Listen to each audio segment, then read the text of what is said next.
Bonjour la famille. Aujourd'hui on est jeudi, je crois le 13, j'en suis pas sûr.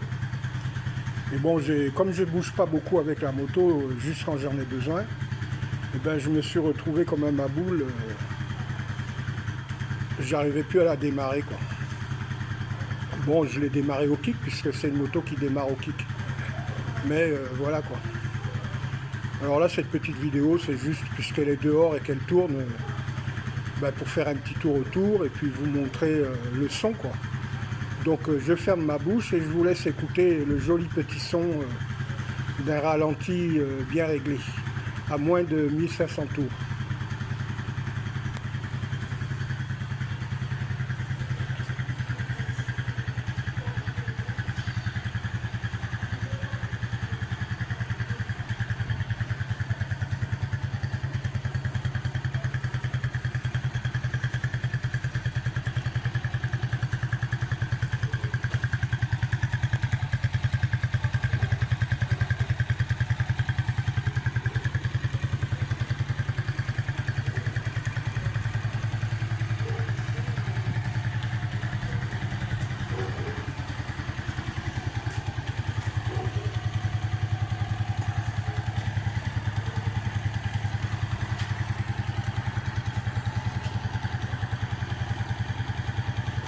Et comme vous pouvez le constater, la moto, elle est... Je crois même pas qu'elle a fait son rodage.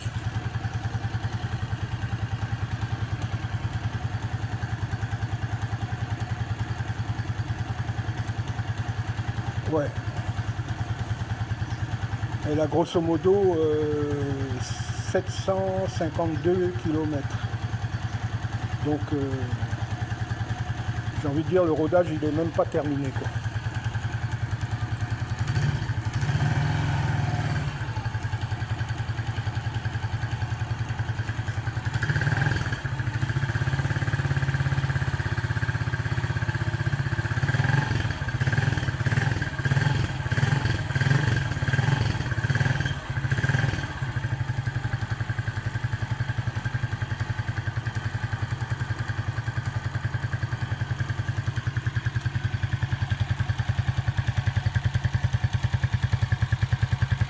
Alors c'est une KTM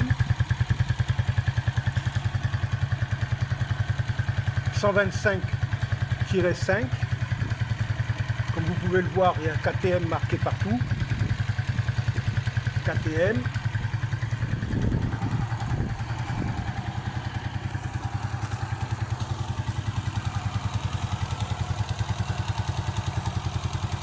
KTM.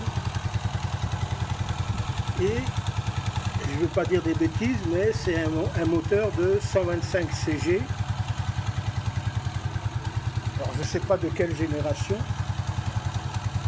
Il faudrait que je trouve le numéro du moteur, il doit être en dessous, donc je n'ai pas envie de me ramper sur la merde. Hein. Donc ça c'est mon petit sac qui me permet de faire les courses.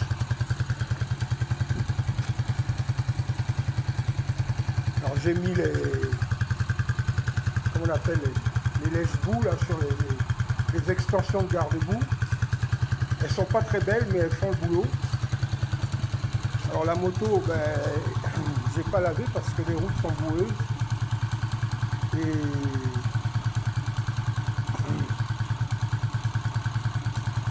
donc à chaque fois que je sors, ben, j'en mets plein quoi. C'est pour ça que j'ai mis ces extensions de garde-boue là parce que ça devenait chiant quoi. Une belle petite moto. Et si pour les connaisseurs, vous pouvez constater que c'est bien le châssis de l'esthétique globale de la Suzuki GN 125. Ils les font en 150 aussi.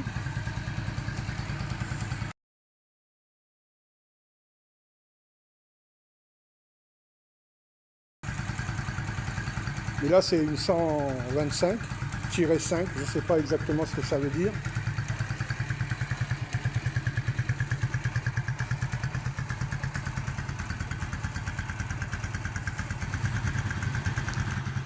Elles viennent en caisse. Elles sont assemblées sur place. Elles sont assemblées sur place, donc d'où l'intérêt de tout bien vérifier quand vous l'achetez, parce que sinon vous pouvez vous attendre à des petites surprises du style des mauvais réglages au niveau de l'embrayage, des boulons qui ne sont pas serrés, des bouchons de valves de pneus qui sont inexistants, qui ont disparu, des petites conneries comme ça, quoi. Bon, moi ça m'est arrivé, je ne vous raconterai pas ça en détail, ça ne présente pas trop d'intérêt, puisque j'ai fait faire une petite révision après achat. Mais ce que je voulais dire qui est le plus surprenant dans ces motos, c'est qu'elles viennent, mais elles n'ont pas de, on va dire, de livret, de petits carnets d'entretien quand on te les livre, quoi. Et bon, moi j'étais là quand ils ont déballé la caisse, et effectivement, il n'y a pas de petits livrets, de petits carnets d'entretien sur la moto, donc tu n'as aucune explication technique sur ce que tu achètes, quoi. Bon, ça c'est un peu chiant. Sinon, c'est vrai qu'elles sont vraiment pas chères.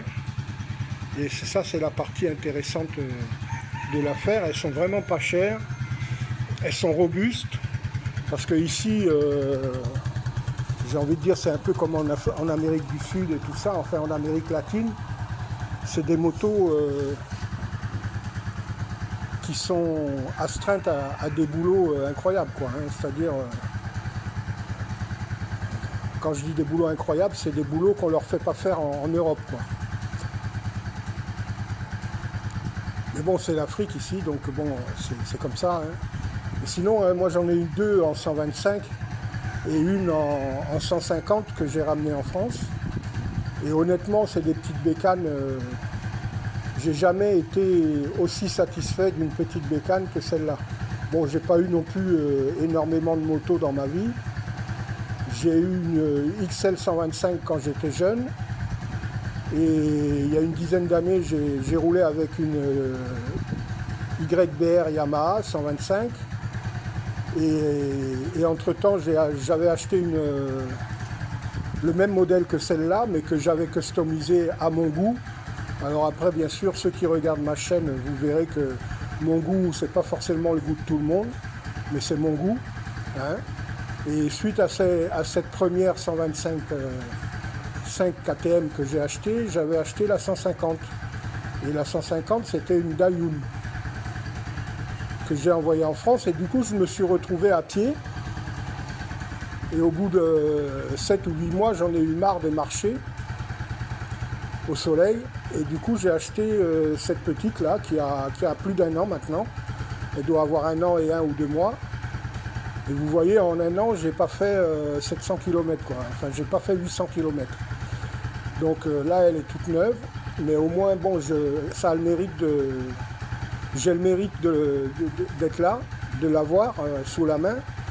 Et bon, quand je vais faire mes petites courses et tout ça, ben, évidemment, j'y vais en moto, quoi. Mais comme je ne suis pas quelqu'un qui aime se balader pour le plaisir, et ben, je me retrouve comme un couillon avec la batterie qui se décharge. Et par contre, ça, je ne sais pas pourquoi. Donc là, je viens de rentrer, je suis allé faire des petites courses. Et là, vous voyez, mon sac est super chargé. On va dire j'ai ma bouffe pour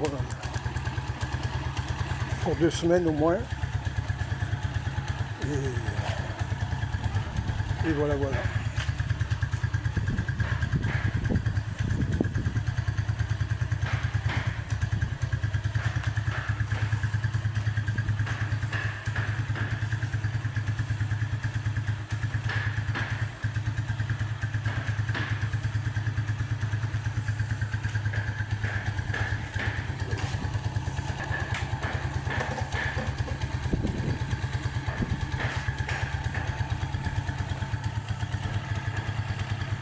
Bon, comme j'ai acheté du congelé, là on est déjà rentré dans la petite saison, dans la grande saison sèche. Enfin, elle est en train de commencer. On aura certainement encore quelques pluies. Et je voulais aller la faire laver, mais comme j'ai payé du congelé, et ben j'irai la laver une autre fois. Parce que là, si je dure trop, il y a un soleil d'enfer là. Donc je préfère y aller à vide, sans rien dedans. Alors je ne sais pas si certains d'entre vous connaissent.